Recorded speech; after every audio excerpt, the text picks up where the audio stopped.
মুসলমান ভাইরা আমার, আল্লাহর নবীর সামনে জিবরাইল চোখের পানি ফেলে কান্দে।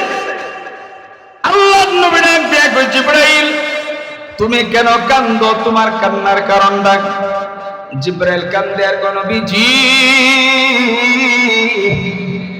আমার তো দুনিয়াতে আসার ওহিনে আসার দরজা বন্ধ হয়ে গেছে, আজকের পর আর কোনদিন আমার আশা হবে না। আল্লাহর নবী চোখের পানি ফেলায় কান্দে। এমন সময় নবীজি আম্মা জান আয়েশাকে ডাক দেয়া কয়, আয়েশা রে জলদি করো, আমি দুনিয়া থেকে বিদায় হয়ে যাব, আমার জন্য একটা মিসওয়াকের ব্যবস্থা করো। আল্লাহর নবী একটা মিসওয়াক ব্যবহার করলেন, এরপর ডাক দেয়া বলতেছে, ইসরাইল এখন তুমি তোমার কাজ সম্পন্ন করতে পারো।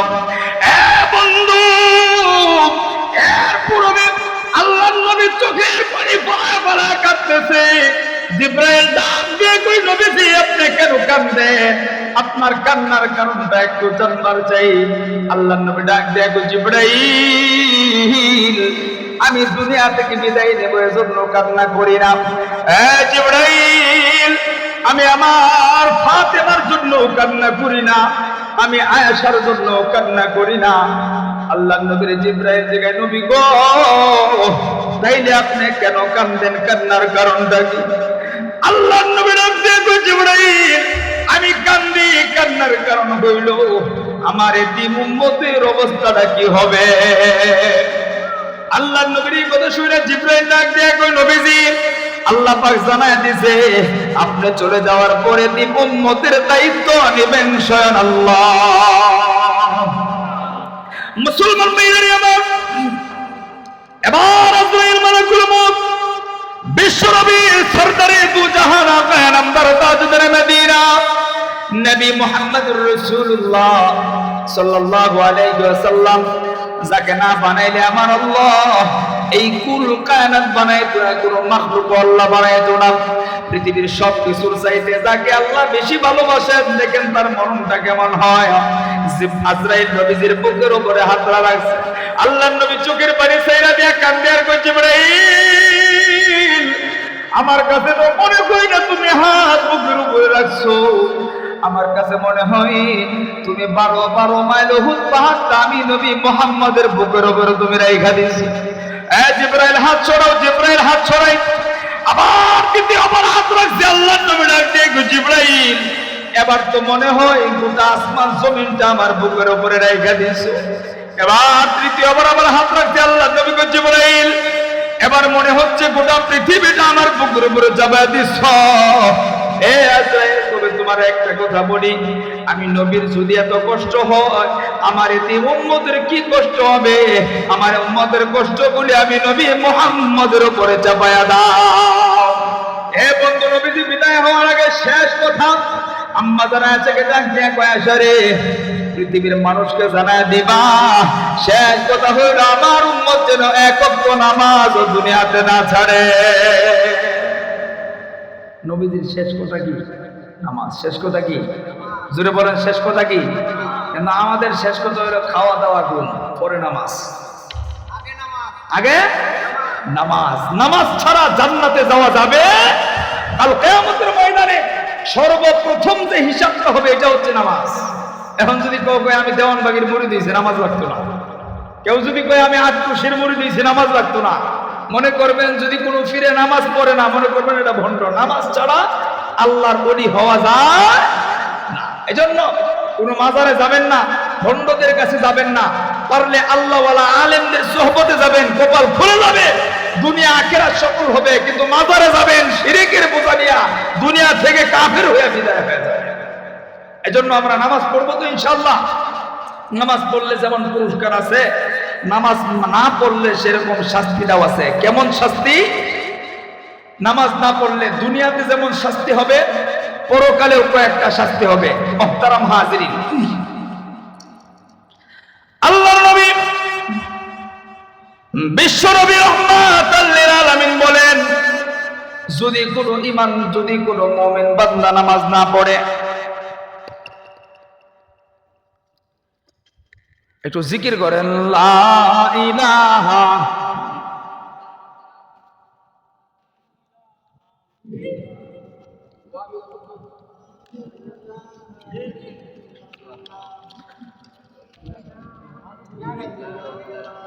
লা ইলাহা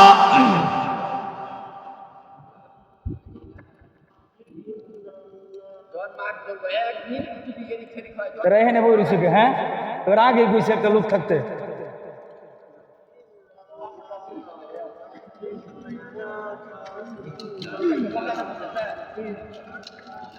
সবাই জিকির করেন লা ইলাহা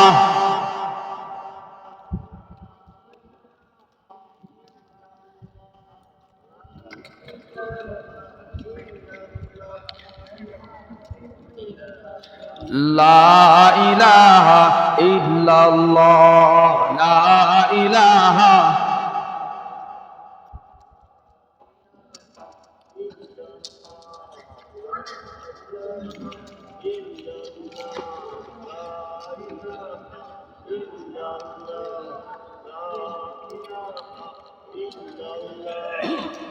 এই বক্তা কোয়ার বক্তা আনছে না? হুজুর কই গেছে রে? কই জায়গা হুজুর?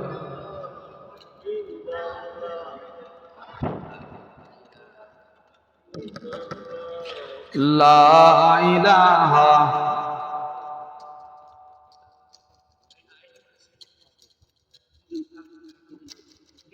মায়ের খেয়ে বস কত সব ভাঙ্গি এলাম অজের পরে। লা ইলাহা সবাই জবান করেন লা ইলাহা ইল্লাল্লাহ লা ইলাহা জবান করেন লা ইলাহা লা ইলাহা ইল্লাল্লাহ লা ইলাহা লা ইলাহা ইল্লাল্লাহ লা ইলাহা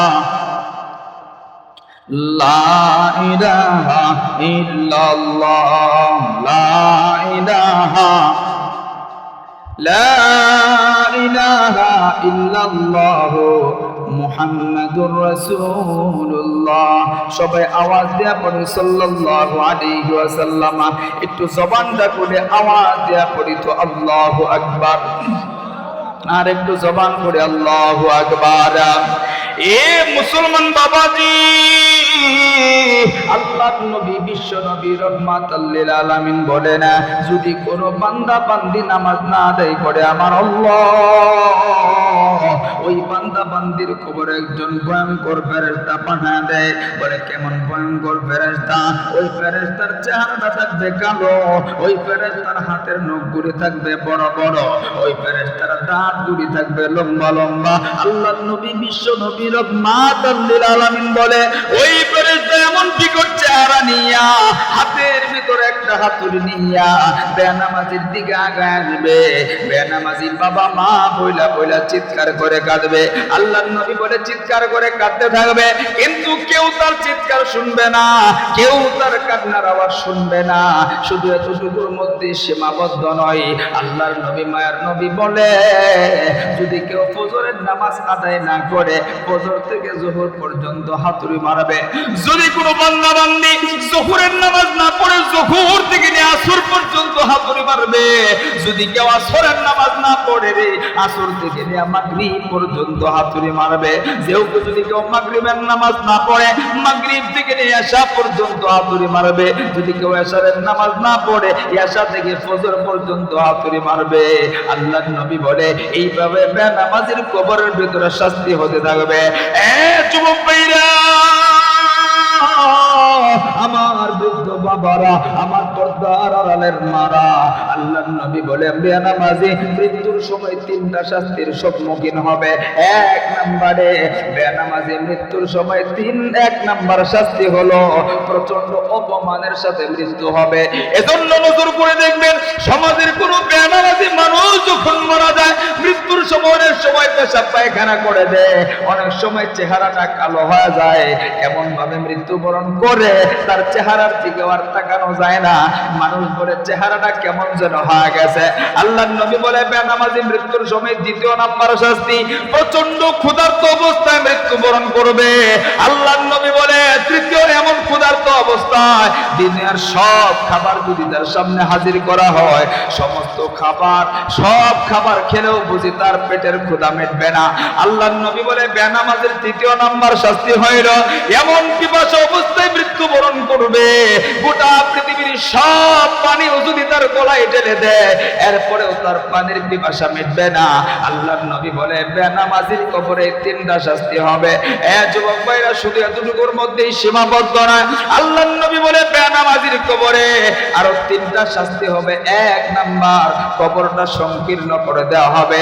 আল্লাহর নবী হাদিস শরীফে দেখা দিয়েছে এমন জোরে একটা চাপ দিবে এক পাজরের হাড্ডিটা ভাইয়া চূর্ণ বিচূর্ণ হয়ে আরেক পাজরের ভিতরে ঢুইকা যাবে। যুবক ভাইরা, বৃদ্ধ বাবারা, একটু ঠান্ডা মাথায় চিন্তা করে দেখেন না, আমি কোন দুনিয়ার বানানো গল্প বলতেছি না, আল্লাহর নবীর হাদিস থেকে কথাগুলি বলছি। আল্লাহর নবী বলে এমন জোরে একটা চাপ দিবে এক পাজরের হাড্ডিটা ভাইয়া চূর্ণ বিচূর্ণ হইয়া আরেক পাজরের ভিতরে ঢুইকা যাবে। যুবক ভাইরা, বৃদ্ধরা, একটু চিন্তা করে দেখেন না, ওই আযাবকে আমি আপনি সহ্য করতে পারবো না? একটু ঠান্ডা মাথায় চিন্তা করে দেখেন না, ওই কবরের চাপ যদি আমার আপনার কবরে এসে যায় আমি আপনি কোনোদিন সহ্য করতে পারবো না। আল্লাহর নবী বলে দ্বিতীয় নাম্বার শাস্তি, আমার আপনার কবরের ভিতরে আমার আল্লাহ জাহান্নামের আগুনগুলি জ্বালায় দিবে। বন্ধু, কেমন জাহান্নামের আগুন জ্বালাবে একটু চিন্তা করে দেখেন। বাড়িতে যায় মোমবাতি জ্বালাইয়া নাইলে মেসলাইট জ্বালাইয়া আঙুলটা এভাবে ধরে দেখবো আমি আপনি কি আগুন সহ্য করতে পারবো নি? আমার তো মনে হয় আমি আপনি কোনোদিন আগুন সহ্য করতে পারবো না।